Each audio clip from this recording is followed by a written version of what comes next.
আমাদের সাথে কথা বলার জন্য আরো থাকছেন নাহিদ ইসলাম। জনাব মোহাম্মদ নাহিদ ইসলাম, আপনি আপনার এই ব্যস্ততার মধ্যে আমাদের সময় দিয়েছেন। এনসিপির দক্ষিণাঞ্চলের মুখ্য সংগঠক জনাব হাসনাত আব্দুল্লাহ। জনাব হাসনাত আব্দুল্লাহ, আপনাকে আমাদের অনুষ্ঠানে স্বাগত জানাই। উপদেষ্টা জনাব আসিফ মোহাম্মদ সজীব ভাই আজকে আমাদের অনুষ্ঠানের সঙ্গে আছেন। আমাদের সাথে কথা বলার জন্য আরো থাকছেন জাতীয় নাগরিক কমিটির মুখ্য সংগঠক জনাব সার্জিস আলমের। জনাব সার্জিস আলম, পরিস্থিতিতে বাংলাদেশের রাজনৈতিক মেরুকরণ যারা ক্ষমতায় আছেন, যাদের অন্তর্বর্তীকালীন সরকার, তাদের সম্ভাবনা এবং ভবিষ্যৎ নিয়ে কথা বলার জন্য আজ আমাদের সঙ্গে রয়েছেন শেখ হাসিনা। আমি আপনার কাছ থেকে জানতে চাইবো যে আজকে যে দেশটাকে যে ধ্বংস করে দিল, যে বাংলাদেশটাকে আমি সাজিয়ে গুছিয়ে, যেটা আমাদের ছিল দিন বদলের সনদ। আমি যখন 2007 সালে গ্রেপ্তার হই, ওই জেলখানায় বসে আমি লিখেছিলাম, নোট করেছিলাম যে আমি বাংলাদেশে কীভাবে সাজাবো। সরকার আসার পরে আমরা তাই করেছিলাম। আমাদের 2008-এর নির্বাচনী ইস্তাহারে আপনারা দেখবেন দিন বদলের সনদে আমরা কী কী লিখেছি, এবং ঠিকটা এক একটা সিদ্ধান্ত আমরা প্রত্যেকটা আমাদের নির্বাচনী ইস্তাহার অনুযায়ী করে দেশটাকে সারা বিশ্বের কাছে একটা মর্যাদাশীল দেশ হিসেবে আমরা করেছিলাম। আর আজকে সেখানে আমাদের চট্টগ্রাম পোর্ট, যে পোর্টটাকে আমি আধুনিক করেছি, লাভজনক করেছি, সেই পোর্ট বিক্রি করে দিচ্ছে বিদেশিদের কাছে, যে তাদের অনেক টাকা পাবে। এইভাবে একটা দেশের সমস্ত মানুষের নৈতিকতা বোধ বলে কিছু নেই। আর দুর্নীতিতেই তো নীতি। মাত্র আমাদের বিরুদ্ধে দুর্নীতির অভিযোগ আনে 15 বছর আমাদের আওয়ামী লীগ নেতাকর্মীরা যা কামাতে পারে নাই, সে তো মাত্র 5-6 মাসের মধ্যে তা কামাই হয়ে গেছে। তার সমন্বয়কদের টাকার পাহাড়। দেশের আশেপাশে যারা সব আঙুর ফুলে কলা গাছ, দেশে না বিদেশেও টাকা রাখা, কোন কোন দেশের মাধ্যমে টাকা যায়, কোথায় কী রাখাচ্ছে তার কিছু হিসাব তো আছেই। তো এই কাণ্ড ঘটাচ্ছে। দুর্নীতি এখন তাদের নীতি। আর অল্প কিছু না, প্রতিটি ক্ষেত্রে পয়সা দিতে হবে।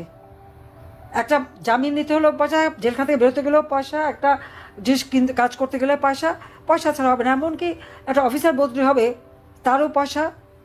টাকার পয়সা ছাড়া কিচ্ছু যায় না। 100 কোটি টাকা হয়ে গেছে, এখন 1000 কোটি টাকার স্বপ্ন দেখে ওনার সমন্বয়করা। আর ওদিকে মুখে বড় বড় কথা বলে এইভাবেই একটা দেশকে ধ্বংসের কিনারে নিয়ে আসছে।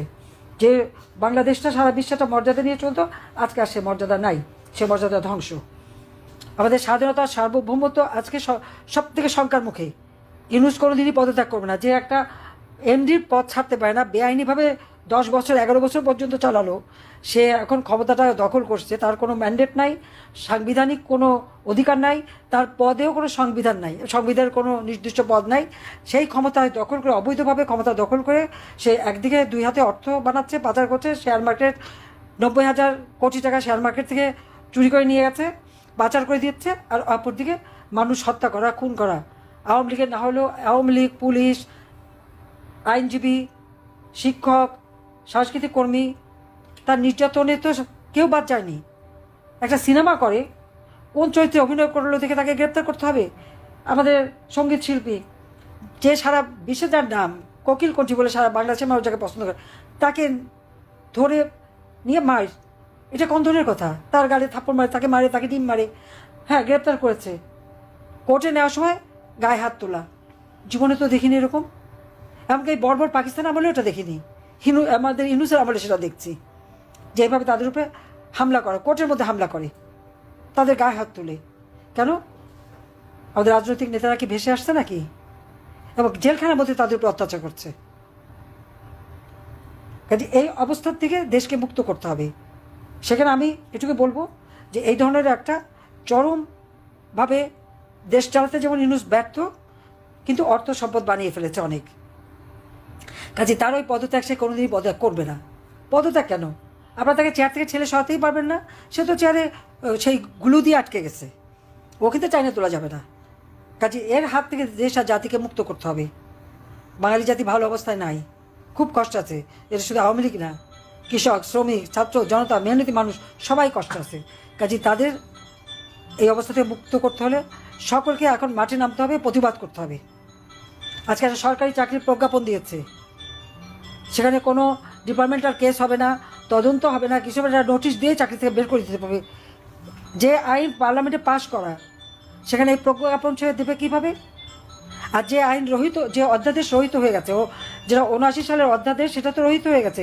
আমরা 18 সালে নতুন করে আইন করে দিয়েছি, সেখানে তো এই সমস্ত নিবর্তনমূলক বা নির্যাতনমূলক কোনো ধারা নাই। আচ্ছা, সেইগুলি সামনে নিয়ে এসে একটা প্রজ্ঞাপন দিয়ে আমাদের সমস্ত অ্যাডমিনিস্ট্রেশনটাকে ধ্বংস করে দিচ্ছে। সেনা অফিসাররা, প্রশাসনিক অফিসার, সামরিক, অসামরিক, শিক্ষক, পেশাজীবী, সাংবাদিক, আইনজীবী, ডাক্তার, অর্থাৎ সমাজের কোনো স্তর লোকেরই কোনো জীবনে শান্তি নেই, তাদের উপরে যত রকমের জুলুম অত্যাচার চলছে।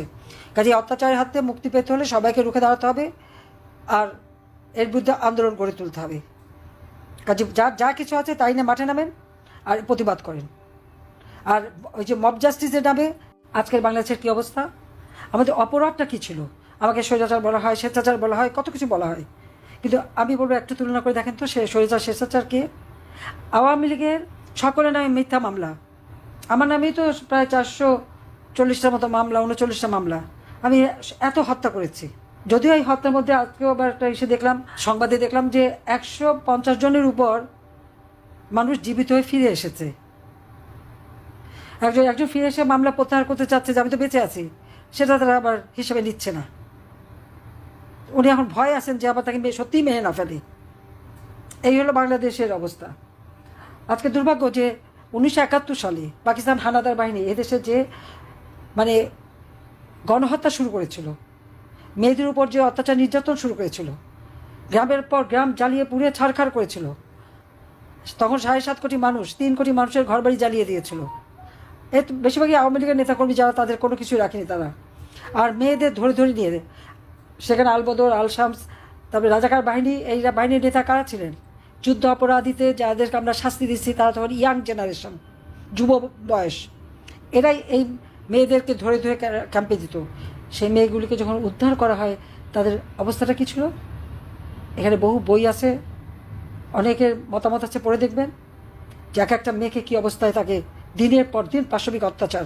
অনেক মেয়ে সুইসাইড করেছিল বলে তাদের শাড়িটা পরতে দিত না, কোনো মতে একটা পেটিকোট পরে ঘুরে বেড়াতে হতো, এবং যখন তখন তাদের পড়তে, তাদের শরীর কত বিক্ষত ছিল ওই পশুদের, সে পশুত্বর জন্য, মানে সেগুলি পড়লে চোখে পানি রাখা যায় না। সেই যুদ্ধাপরাধীদের বিচার জাতির পিতা বঙ্গবন্ধু শেখ মুজিব শুরু করেছিলেন।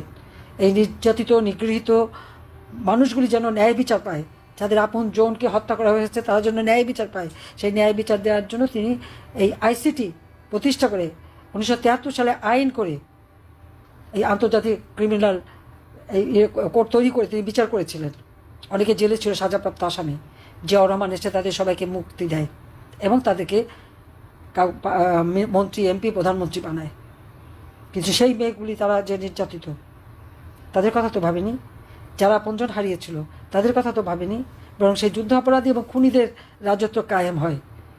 তাদেরকে পার্লামেন্টে বসানো, তাদেরকে প্রেসিডেন্সিয়াল ক্যান্ডিডেট হওয়ার সুযোগ, দল করার সুযোগ, ভোট চুরি করে পার্লামেন্টে বসে বিরোধী দলে বসানো কে না করেছে? জিয়াউর রহমান করেছে, এরশাদ করেছে, খালেদা জিয়া করেছে। খালেদা জিয়া তো রশিদ আর উদারে পার্লামেন্টে